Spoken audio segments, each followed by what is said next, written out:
کہ برما جس کو میانمار بھی کہا جاتا ہے اس میں کس قدر ظلم ہو رہا ہے مسلمانوں پر، اس میں تو کوئی شک نہیں کہ بہت زیادہ ظلم ہو رہا ہے۔ بنگلہ دیش نے بھی اپنا بارڈر بند کیا ہوا ہے، صرف ایک ترکی کی حکومت ہے جو کچھ ان کی حمایت میں بیان دے رہی ہے۔ مسئلہ یہ کہ ہماری کیا ذمہ داری ہے ایسے موقع پہ؟ دیکھیں، ایسے موقع پہ شریعت نے 3 باتوں کا حکم دیا ہے۔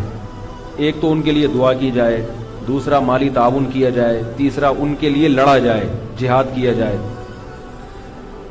لیکن یہ پہلے والا کام تو ظاہر ہے ہر آدمی ہر جگہ بیٹھ کے کر سکتا ہے، ان کے لیے دعا کرنا۔ باقی جو 2 کام ہیں اس میں مسئلہ یہ ہے کہ بہت سارے لوگ 2 نمبر آپ کے جذبات کو غلط استعمال کر رہے ہیں۔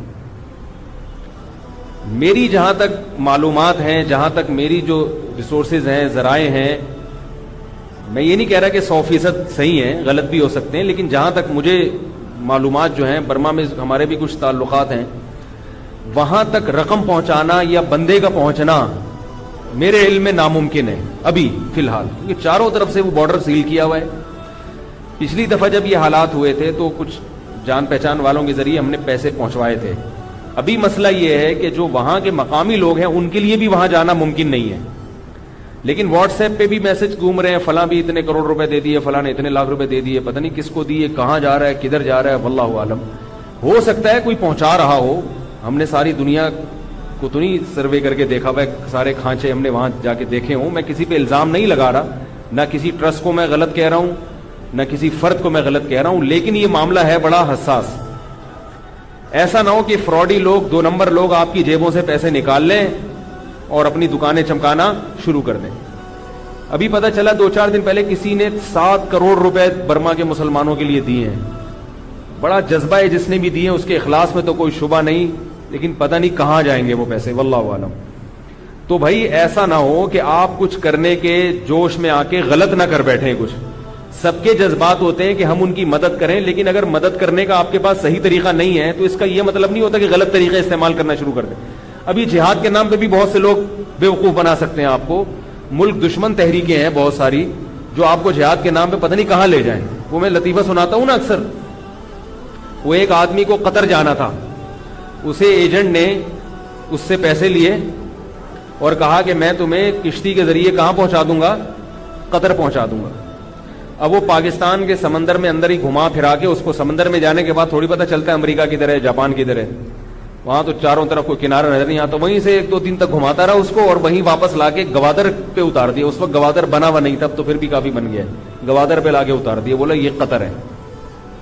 اب وہ بیچارہ اترا اور جا کے تلاش کر رہا ہے، یار کسی سے کوئی بندہ ملا، اس سے پوچھا قطر کہاں ہے، اصل قطر۔ اس نے کہا مجھے تو پتہ نہیں، میں تو خود عمان میں گھوم رہا ہوں۔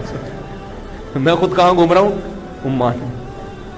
تو وہی عمان تھا، وہی قطر تھا، وہی جدہ تھا، سب چیزیں وہی تھیں۔ تو اس طرح کوئی پتہ نہیں، کوئی بندہ جہاد کے نام پہ آپ کے جذبات سے کھیلے اور آپ کو لے جا کے اسلحہ پکڑا دے، پھر کہاں جا کے پھڑواتا ہے آپ کو، کیا کرتا ہے۔ اس لیے اللہ کے بندو، جذبات سے کام کرنے کی بالکل بھی ضرورت نہیں ہے۔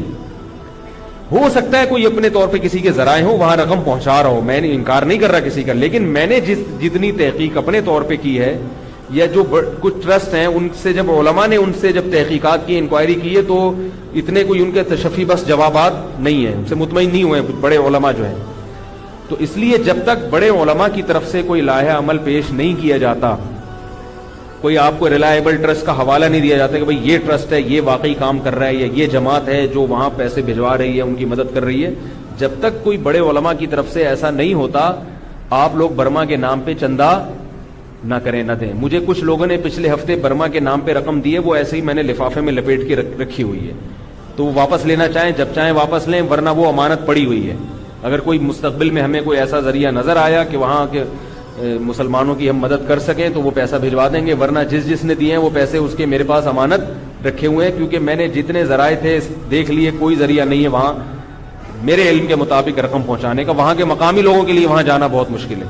آج کسی نے کہا کہ میسج بھیجا ترکی کی فوجیں داخل ہو گئی ہیں اور وہ جو ہے نا جہاد شروع کر دیا ہے۔ بھائی کوئی ترکی کی فوجیں مجھے داخل، ترکی کا وزیر اعظم ضرور گیا ہے، اس نے ضرور ان کی، یہ بھی بڑی بات ہے کہ کوئی گیا تو کسی نے ان کے زخموں کو بھرنے کی کوشش تو کی، ان کو دکھ درد میں اپنا بھائی تو سمجھا. یہ ترک کی حکومت کے لیے دعا کیا کریں, طیب اردوغان کے لیے, وہ بڑا خاندانی آدمی ہے, اس وقت ایسے کام کر رہا ہے جو فرض کفایہ ادا کر رہا ہے عالم اسلام کی طرف سے, اور بہت زبردست بندہ ہے وہ, ٹھیک ہے نا. آگے مزید میں نہیں کہنا چاہتا, کچھ وقت بھی کم ہے, لیکن بس سمجھ لیں کہ جو حقیقی معنوں میں مسلمانوں کو کوئی صحیح کا حاکم ملا ہے, اس کی زندگی کے لیے, اس کی حکومت کے لیے دعا کیا کریں. بہت کام کر رہا ہے وہ. شام کے جتنے مہاجرین ہیں سب کو اس نے پناہ دی ہے, ورنہ ان مہاجرین کا بیڑا غرق ہو گیا تھا. اور بنگلہ دیش کے حکمرانوں کے لیے دعا کیا کریں, اور یہ دعا کیا کریں اللہ ان حکمرانوں کو ہدایت دے, ورنہ ان کو تباہ و برباد کر دے. بنگلہ دیش میں کوئی ایسی حکومت لے کر آ جو کم از کم ان تھوڑے سے لوگ ہیں ان کو پناہ نہیں دے رہے. آپ کے مسلمان ہیں وہ, کس طرح سے آپ دیکھیں کہ وہاں ان کے ساتھ زیادتی ہو رہی ہے. اپنا بارڈر ایسے بند کر کے دیکھو. کتے کی ایک خاصیت آپ کو بتاتا ہوں, اسلام میں کتا اچھا جانور نہیں سمجھا جاتا, یہ تو معلوم ہے نا آپ کو. غیر مسلم کتے پالتے بھی ہیں, کتے رکھتے بھی ہیں, کہتے ہیں بڑا وفادار ہوتا ہے, تم ہلاتا ہے, اس کی اچھی اچھی کوالٹیز ہیں. کتے میں کچھ برائیاں ایسی ہیں جو دوسرے جانوروں میں نہیں ہوتی. کتا مالک سے وفا کرتا ہے صرف اپنے پیٹ کی خاطر, اپنے ذاتی مفاد میں. اپنی گلی میں دوسرے کتے کو برداشت نہیں کرتا, استغنا نہیں ہے کتے کے اندر. کتا اپنی گلی میں دوسرے کتے کو برداشت نہیں کرتا. کہہ رہے اس گلی میں جب میرا دال روٹی چل رہا ہے تو میری قوم کا دوسرا آدمی یہاں کیوں آیا. جبکہ جو غیرت مند لوگ ہوتے ہیں وہ اپنی قوم سے محبت کرتے ہیں. وہ ایک روٹی ہوگی تو آدھی روٹی توڑ کے اپنے بھائی کو دے دیں گے.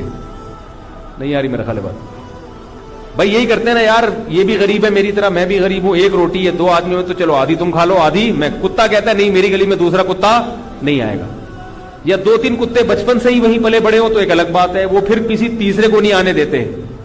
پورے کتے جمع ہو کے اس کے بھگا گئے, نہیں ہمارا ایریا ہے یہ, ہمارا ایریا, کیونکہ ہمارا دال روٹی ہے. اس میں یہ نہیں توکل کرتے کہ بھائی جو اللہ ہمیں کھلا رہا ہے وہ ان کو بھی کھلا دے گا. بلی توکل کرتی ہے, بلی کھائے گی اپنا پیٹ بھرے گی تو بچا دے گی, بولے گی ٹھیک ہے آپ جو مرضی لے جائیں یہاں سے اٹھا کے. جب تک خود کھا رہی ہوگی تو برداشت نہیں کرے گی, لیکن خود کھا لے گی وہیں چھوڑ کے چلی جائے گی. بھائی جو مرضی آ جائے کھا کے چلا جائے. یہاں کوے کے فضائل اگلے ہفتے بیان کروں گا انشاءاللہ, ابھی فی الحال کتے اور بلی کافی ہیں.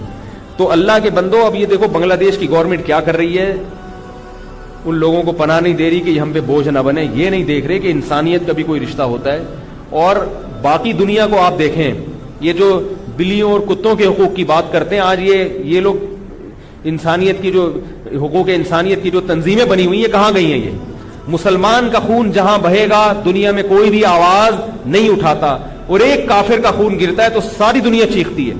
میں نہیں کہتا کہ کافر کا خون گرنا چاہیے, وہ بھی غلط ہے, لیکن بھائی جتنا قیمتی اس کو سمجھ رہے ہو, مسلمان کو کم از کم اس سے زیادہ نہیں سمجھتے تو اتنا تو سمجھو. 10 لاکھ انسان بے گھر ہوئے ہیں, 10 لاکھ, اور کس طرح ان کو جلایا جا رہا ہے, ان کے اعضاء کاٹے جا رہے ہیں, ماؤں کے سامنے بچوں کو کاٹا جا رہا ہے. پوری دنیا خاموش ہے, اقوام متحدہ بھی خاموش ہے.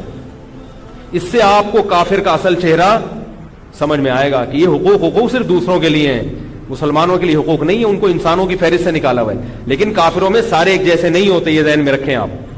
بعض لوگ غلو کرتے ہیں, وہاں بھی کچھ ایسے لوگ ہیں جو انسانوں سے مسلمانوں سے ہمدردی رکھتے ہیں ہر جگہ. ایک ہمارے دوست تھے, انہوں نے بتایا کہ بوسنیا میں جب مسلمانوں پہ ظلم ہوا ہے, مسلمانوں کو کاٹا گیا, وہاں زندہ جلایا گیا مسلمانوں کو عیسائیوں نے, تو وہیں کے بعض عیسائی عوام نے پٹرول چھڑک کے اپنے اوپر آگ لگائی ہے احتجاج میں. ان سے مسلمانوں کے پر وہ مظالم دیکھے نہیں گئے. انہوں نے کہا خود میں نے غیر مسلموں کو بھی دیکھا ہے, بعض غیر مسلموں کو, کہ وہ خودکشیاں کر رہے تھے کہ یار یہ بہت زیادہ ظلم ہو رہا ہے مسلمانوں پر, لیکن دنیا خاموش تھی. جو بڑے بڑے انسانی حقوق کے علمبردار ہیں نا, یہ چپ بیٹھے ہوئے تھے. تو انسانیت ہر جگہ ہے, حیوانیت بھی ہر جگہ ہے, لیکن جو بڑی بڑی دنیا میں جو انسانی حقوق کے علمبردار بنتے ہیں, ایسا لگتا ہے کہ مسلمانوں کے لیے ان کے دلوں میں, ان کے سینوں میں دل نہیں ہے.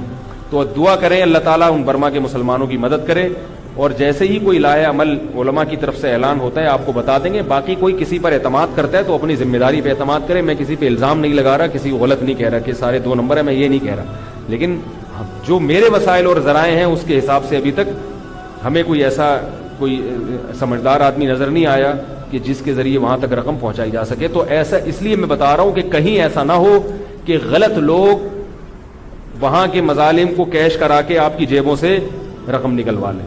لوگ کہتے ہیں وہ فلاں کی اتنی بڑی داڑھی تھی اور اتنی بڑی ٹوپی تھی, تو بھائی داڑھی رکھنے میں کوئی ٹائم نہیں لگتا, 3-4 مہینے میں داڑھی آ جاتی ہے آدمی کی، پوری ہو جاتی ہے، وہ کچھ بھی کر سکتا ہے. تو داڑھی کو پتہ نہیں لوگوں نے کیا سمجھا ہوا ہے، داڑھی کو معیار سمجھا ہوا ہے ہر چیز کا. نہ داڑھی کوئی ہر چیز میں اچھائی کا معیار ہے، نہ برائی کا معیار ہے. لوگ داڑھی والے کو تانے بھی دیتے ہیں. وہ ایک داڑھی والے گاڑی چلا رہے تھے نا، ایک خاتون کو تھوڑی سی ٹکر لگ گئی، تو اس خاتون نے کہا کہ اتنی بڑی داڑھی رکھ کے ٹکر مارتے ہو شرم نہیں آتی؟ انہوں نے کہا یہ داڑھی ہے، بریک نہیں ہے. یہ داڑھی ہے، یہ بریک نہیں ہے.